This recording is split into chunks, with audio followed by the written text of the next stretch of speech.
Jerkin घालणारे ते गरम व्हायला लागले आणि किमान एक 100 घंटा उचलून होतो आणि गाडीला होंडा गाडी बसत होती 10 मिनिट आता बाहेर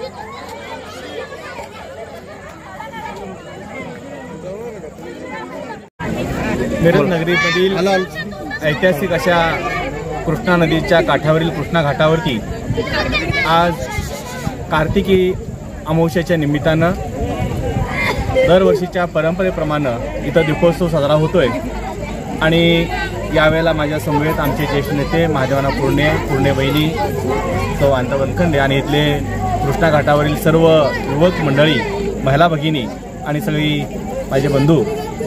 खरं तर कृष्णा नदी काठ म्हटला की एक ऐतिहासिक आणि निसर्गाच्या सानिध्यामध्ये वासलेलं हे मंदिर आणि त्या घाटावरती आज मी जेव्हा दीपोत्सव पाहतोय तेव्हा इतका आनंद वाटतोय की खरंच आपला हा भारत प्राचीन देश आणि भारताची सांस्कृतिक जी परंपरा आहे ती मिरजकरांनी आणि विशेषतः कृष्णा घाटावरील सर्व नागरिकांनी जपलेली पाहायला मिळते। सगळ्या माझ्या माता भगिनी इथं आज या दीपोत्सवाचा आनंद घेत आहेत।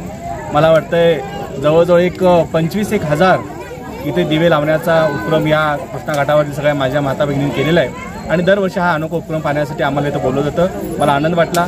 असाच हा आपला भारतीय संस्कृती आणि असलेली इथली सांस्कृतिक ठेवण ही जपली जावी अशी या निमित्ताने मी शुभेच्छा देतो।